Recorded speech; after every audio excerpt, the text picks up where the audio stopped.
Tengan un maravilloso día. Pues bienvenidos a la cápsula número 3 de la asignatura de Derechos Humanos y Tratados Internacionales. ¿De qué platicaremos en esta cápsula? Platicaremos de los sistemas de protección en materia de derechos humanos. De acuerdo a lo que establece nuestro sistema jurídico mexicano, se prevén dos sistemas de protección en materia de derechos humanos.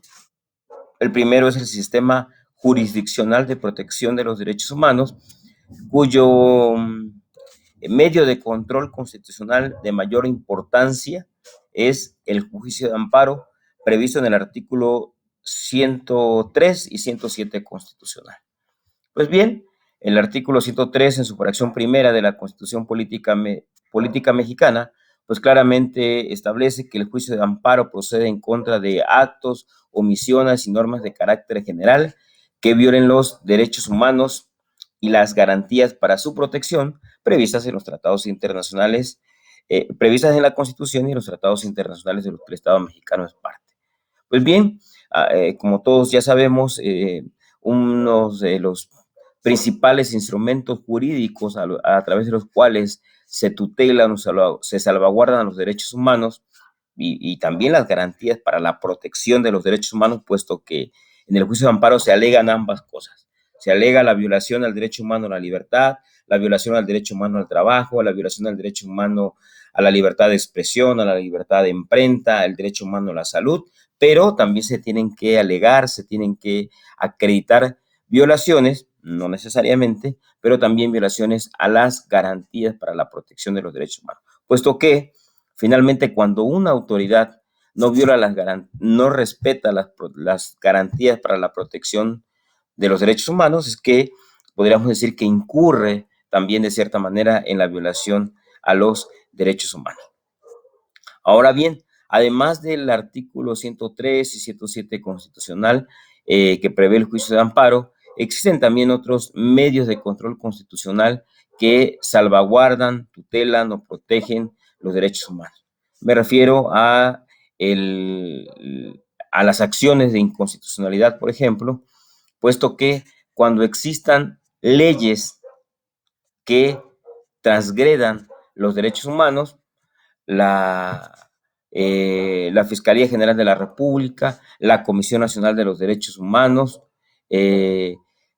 podrán interponer una acción de inconstitucionalidad con la finalidad de que sea la Suprema Corte de Justicia de la Nación la que determine si esa norma de carácter general, si esa ley transgrede o no derechos humanos. Entonces, una forma también de salvaguardar derechos humanos es la posibilidad que se tiene de que a través de una acción de inconstitucionalidad, que como comentaba, la puede promover la Fiscalía General de la República, la Comisión Nacional de los Derechos Humanos, el 33% del Congreso de la Unión, el 33% de los integrantes de la Cámara de Diputados o la Cámara de Senadores, podrán entonces impugnar estas normas de carácter general que atenten o transgredan a los derechos humanos.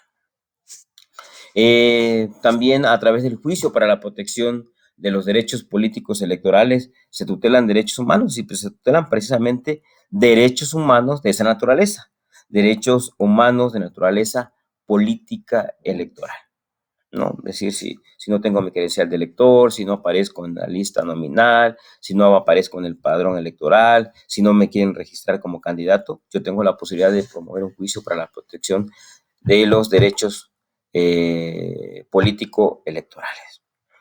Ahora bien, me quedaría ahí y si me traslado al sistema de protección de naturaleza no jurisdiccional, me parece que aquí es importante que nosotros volteemos a mirar al artículo 102, apartado B de la Constitución Política Mexicana, que prevé al sistema no jurisdiccional de protección de los derechos humanos, conformado principalmente por la Comisión Nacional de los Derechos Humanos y los 32 órganos protectores de los derechos humanos en el ámbito local.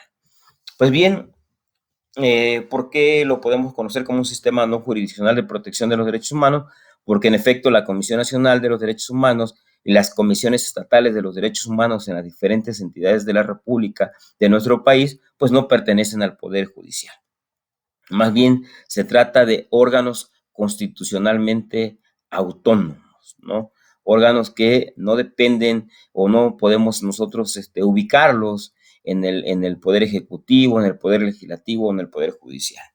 Ahora bien, pero ¿cuál es la importancia de este sistema no jurisdiccional? Al igual que el amparo, como hemos dicho, tutela la posible violación a los derechos humanos que provengan del Ejecutivo, del Poder Legislativo, del Poder Judicial, en el ámbito federal, estatal y municipal. La cobertura del juicio de amparo, en efecto, es bastante amplia, pero me parece que no podemos dejar a un lado al sistema no jurisdiccional de protección de los derechos humanos, que en términos del artículo 102, apartado B,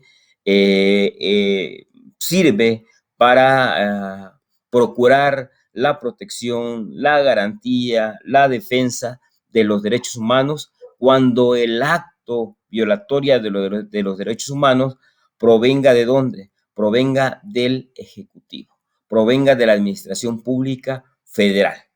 Ahora bien, cuando el acto que se impugna, y ojo, y exclusivamente se puede impugnar o se puede pedir la protección o la intervención del sistema no jurisdiccional de protección de los derechos humanos en tratándose de actos u omisiones que provengan única y exclusivamente del Poder Ejecutivo, de la Administración Pública Federal. De tal manera que no podemos nosotros impugnar o solicitar la intervención de la Comisión Nacional de los Derechos Humanos en tratándose de actos que provengan del Poder Judicial, de la actividad jurisdiccional. Y tampoco, de cierta manera, podemos promover la intervención de la Comisión Nacional de los Derechos Humanos o de los organismos protectores en el ámbito local cuando el acto provenga del legislativo. Lo cierto es que tanto la ley de la Comisión Nacional de los Derechos Humanos como su reglamento, como los organismos, como las leyes de los organismos locales, sí prevén la posibilidad de que tanto la Comisión Nacional como las comisiones estatales de los derechos humanos puedan recomendar que se modifiquen algunas leyes, se modifiquen algunos reglamentos. Ahora bien, cuando el acto de autoridad o la omisión proviene de autoridades administrativas, esto es, del Ejecutivo Federal, o más bien del Ejecutivo en el ámbito federal, pues prácticamente aquí es donde interviene la Comisión Nacional de los Derechos Humanos. Insisto, el sistema no jurisdiccional no puede intervenir en temas de naturaleza electoral, pues en temas estrictamente laborales, y tampoco puede intervenir en aspectos de naturaleza jurisdiccional. Entonces, el tema jurisdiccional, el tema electoral, pues el tema también laboral, digamos que está excluido de lo que puede, de la intervención del sistema no jurisdiccional de protección de los derechos humanos. Ahora bien, entonces, insisto, si el acto o omisión proviene de una autoridad federal, es competencia de la Comisión Nacional de los Derechos Humanos su intervención. Ahora bien, si el acto de autoridad, si el acto de molestia, si el acto privativo de los derechos humanos proviene de las entidades federativas y de los municipios, entonces aquí se activa la intervención de la Comisión Estatal de los Derechos Humanos de Oaxaca, de Chiapas, de Guerrero. Bueno, por cierto, en Oaxaca se denomina Defensoría de los Derechos Humanos del Pueblo de Oaxaca.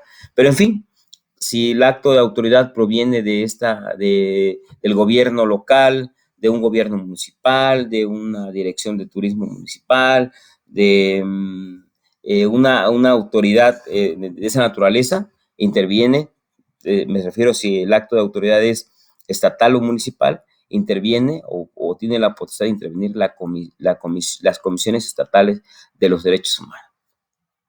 Ahora bien, este sistema no jurisdiccional, como su nombre lo indica, pues es un sistema. Implica entonces la intervención tanto de la Comisión Nacional de los Derechos Humanos como de los organismos protectores de los derechos humanos en el ámbito local. ¿Puede la Comisión Nacional de los Derechos Humanos, por ejemplo, intervenir cuando se suscita una violación de los derechos humanos cuyas autoridades pertenecen al ámbito local y al ámbito municipal? Por supuesto que sí. Y Para ello existe una figura que se llama facultad de atracción. Cuando la propia ley señala, el reglamento, que cuando se trate de un asunto que por su relevancia vaya más allá de la entidad federativa, o que se incida en la opinión pública, pero que además se trate de un hecho grave, entonces la Comisión Nacional de los Derechos Humanos puede ejercer su facultad de atracción y decirle a la entidad federativa, decirle a la Comisión Estatal de Derechos Humanos de Campeche, ¿sabes qué? Ese caso yo lo voy a traer, yo lo voy a asumir, ¿no? Pero tiene que hacerse bajo esa regla de ejercer la facultad de atracción. No puede ser de otra naturaleza. ¿Qué otra importancia también tiene el estudio del sistema no jurisdiccional de protección de los derechos humanos? Que pues tanto la Comisión Nacional de los Derechos Humanos como las comisiones estatales de los derechos humanos pueden emitir medidas cautelares. ¿Y qué son las medidas cautelares? Pues no son otras cosas que no es otra cosa que una determinación que puede emitir tanto la Comisión Nacional de los Derechos Humanos como las comisiones estatales de los derechos humanos para prevenir la violación a los derechos humanos, para decirle a la entidad federativa, para decirle al gobierno local, para decirle al gobierno municipal, para decirle a la autoridad penitenciaria federal, para decirle a una autoridad federal, ¿sabes qué? Abstente de violentar los derechos humanos. O, en su defecto, lleva a cabo determinadas acciones tendientes a la protección, tutela y garantía de los derechos humanos a favor de una persona o a favor de un grupo de personas en temas como personas privadas de la libertad, desplazamiento forzado, desaparición de personas, personas con VIH, asuntos de la niñez, eh, etcétera. Entonces, me parece que también es muy importante tener en consideración que las medidas cautelares pues implican una herramienta jurídica que todas y todos como abogados debemos de conocer y de implementar y de llevar a la práctica. También es importante tomar aquí en consideración que cuando culmina la investigación de un hecho violatorio a los derechos humanos, tanto por la Comisión Nacional como las comisiones estatales, estas pueden emitir una recomendación. Todos sabemos también que las recomendaciones son públicas, que no son eminentemente obligatorias, pero pues implican entonces dar a conocer que una autoridad federal o una autoridad estatal o una autoridad municipal incurrió en violaciones a los derechos humanos, lo cual puede implicar que en esas recomendaciones se determine, se resuelva que una autoridad deba de indemnizar, ¿no? De reparar el daño, ya sea una autoridad federal, una autoridad estatal o municipal, hacia las personas respecto de las cuales se cometieron violaciones a los derechos humanos. Que se emitan cursos de capacitación, por ejemplo, para el personal que viola los derechos humanos. Que se presenten denuncias públicas ante la Fiscalía General de la República o ante las fiscalías locales. Que se puede recomendar también que se inicien procedimientos administrativos en contra de las personas servidores públicos que cometieron una violación a los derechos humanos. ¿Puede una autoridad no aceptar una recomendación? Sí puede, la Constitución misma lo prevé. Pero cuando esto acontezca, la autoridad tiene que comparecer a petición del organismo protector de los derechos humanos, tiene la obligación de comparecer o ante el Congreso de la Unión o ante los congresos locales para fundar y motivar su negativa y hacerla pública.